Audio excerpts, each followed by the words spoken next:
भावे विद्यते देवो तस्मात् भावो कारणः।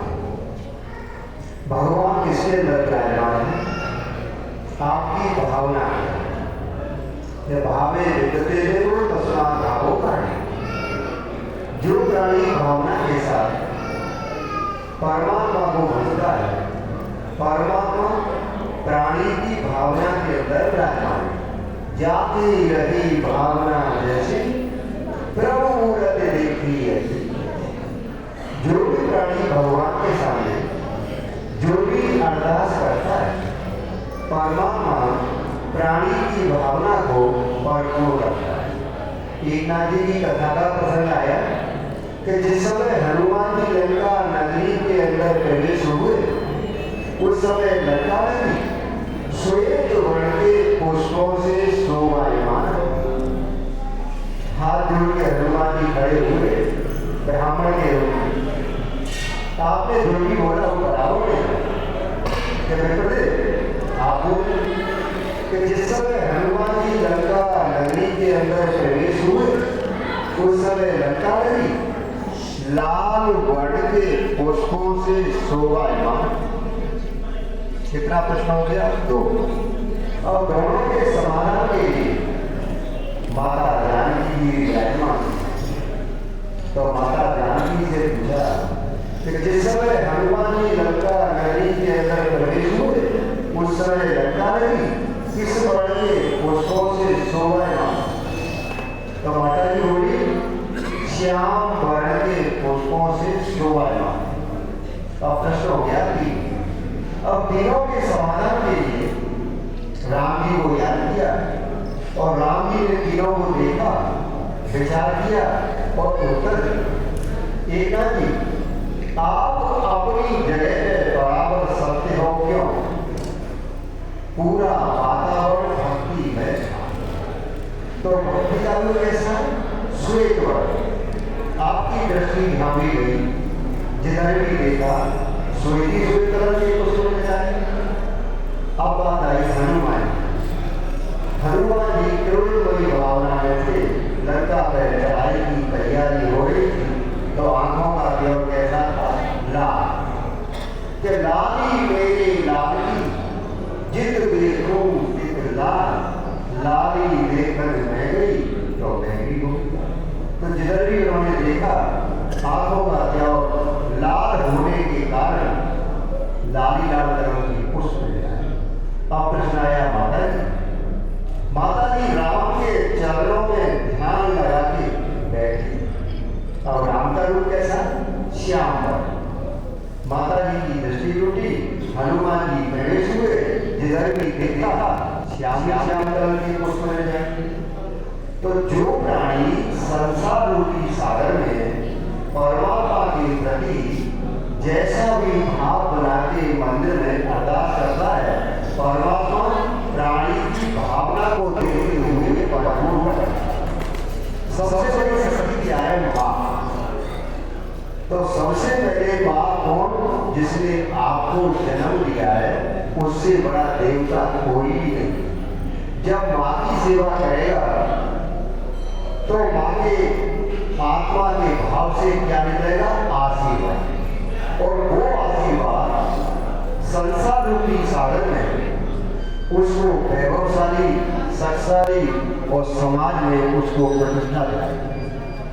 तो जब माँ की कृपा होगी तो उसके बाद में कुल देवी की कृपा होगी। और कुल देवी को एक समय ज्योति माता के मन में भावना आई कि मैं ब्रह्मांड की रचना करूं।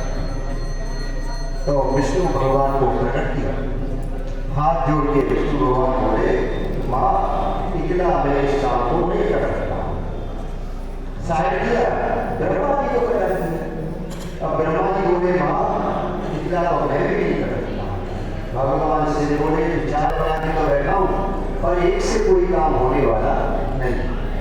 आप इन दोनों को मारा। अब ब्रह्मा जी बोले मेवड़ा, विष्णु जी बोले मेवड़ा। अब दोनों में फर्क हो। भगवान शिव ने एक स्तंभ का छेड़ा पाताल में डाल दिया, एक छेड़ा आकाश में डाल दिया। जो भी धरती से तपास करके लाएगा वही विष्णु भगवान समझ गए भगवान शिव की दुनिया में कोई भी माया का पार नहीं पा सकता। वापस आ जाए ब्रह्मा जी आकाश मार्ग जाते ऊपर से केतवी का पुष्प आया कि आप कहाँ से आए? जितना आप नीचे से आया जितना में ऊंचे से आया स्तंभ तो बढ़ता हुआ चला जाए, स्तंभ का तो पता होना मुश्किल है। आप मेरे गवाह हैं, साक्षी बनो। ऐसा बोलना मेरे सामने भगवान शिव के स्तंभ के छेड़े का पता ब्रह्मा जी ने लगाया। जैसे ही ब्रह्मा जी ने बोला भगवान शिव ने ताली लगाई और देखा कि ब्रह्मा जी जा रहे हैं, केतकी आ रहा है, दोनों की दोस्ती हो गई। इन्होंने तो झूठ बोला है। मैं आपको श्राप देता हूँ, आपका मंदिर बनाने वाला कोई भी दुनिया में जीवित नहीं है। मैं आपको दूसरा श्राप देता हूँ, इस दुनिया में जाहिर में आपकी कहीं भी पूजा नहीं होगी। अब बोले मेरे से गलती हो गया, इसमें से माफ करो।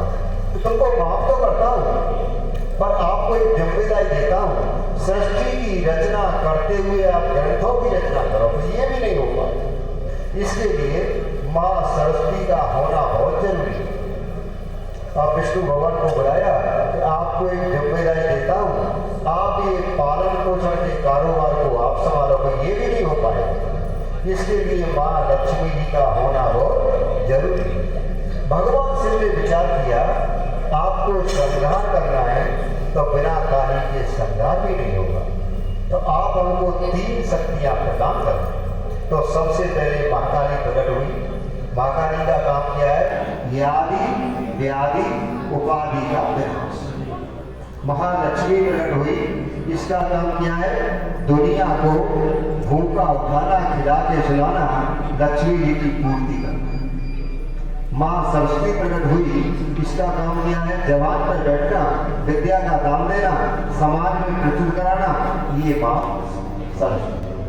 तो मंत्र तो एक ही है, ओम ऐं ह्रीं क्लीं चामुंडाई विच्चे। ओम उकार तुकार मकार ब्रह्मा विष्णु महेश। एक महाकाली, महाकाली क्या करती है? यादि व्याधि उपाधि का बना। ओम ऐं ह्रीं महालक्ष्मी, दुनिया का भंडार करती है। ओम ऐं ह्रीं क्लीं महासरस्वती, जुबान पर बैठती है, विद्या का दान देती है, समाज में कुछ बनाने वाली को माँ सरस्वती। और तीनों महाराजियों ने ब्रह्मा विष्णु महेश को देखा, विचार किया इन तीनों से पावरफुल कैसे बन सकते। तो तीनों माता जी एक में सवार है, काली लक्ष्मी सरस्वती, क्या बोले? अम्बे। और अम्बे वाला विचार हुआ कि मैं 9 दिशा में बात करूं, तो माता जी कितनी बन गई? 9 दुर्गा। और थोड़ा समय बीता गया, माता जी की भावना हुई कि मैं पूरे ब्रह्मांड में बात करूं, तो माता जी कितनी बन गई? 51 शक्ति पीठ। तो जिस परिवार में जिस माता जी ने जिस रूप में दर्शन दिया उसकी कुलदेवी हो। तो आप अपनी कुलदेवी के अंदर काली देखो, लक्ष्मी देखो, सरस्वती देखो, जो भी 51 स्वरूप है आपकी कुलदेवी के अंदर विराजमान। और धंधे को प्रबल करने वाली, समाज में प्रतिष्ठा करने वाली कौन है? माँ। अब जिसने माँ की सेवा किया है, माँ ने जिसको आशीर्वाद दिया है, उसी का संसार में प्रकाश। जिसने दुनिया में सपना देखा है उसी का साकार हुआ है। जिसने दुनिया में सपना नहीं देखा तो साकार कैसे होगा? प्राणी एक भावना बनाता है, विद्यार्जन करता है, अब मेरे को करना है तो करना क्या? अब विचार किया धंधा करना है, नौकरी करना है या कोई भी कारोबार डालना है। अब इसमें क्या क्या लगेगा, कैसे लगेगा, क्या करना चाहिए, अब उसने ये सब जुटाया। इसके बाद आपके पास 3 है, तन मन और धन। आप मन को नहीं लगाओगे तो भी कारोबार में पूर्णता मिलने वाली नहीं। जहां शरीर से देखरेख नहीं करोगे तो भी पूर्णता मिलने वाली नहीं। और जहां धन की आवश्यकता है वहां धन नहीं लगाओगे तो भी आपको सफलता मिलने वाली नहीं। अब इसके बाद आपने 2 हाथ जोड़ के परमात्मा को याद किया कि परमात्मा दुनिया कितनी आगे निकल गई, मैंने कितना परिश्रम किया, कितना साहस किया, मैं पीछे क्यों? तो बार बार क्या किया, दो शब्द है या द, बार बार किया या द। अब उल्टा क्या हुआ, द या। जब आपने बार बार याद किया, अब परमात्मा दया करेगा। दया उन पे करता है जो दया का पात्र है। तो याद करना तुम्हारा काम, दया करना परमात्मा का काम। बोलो माता की जय, राजश्री माता की जय, संग्राम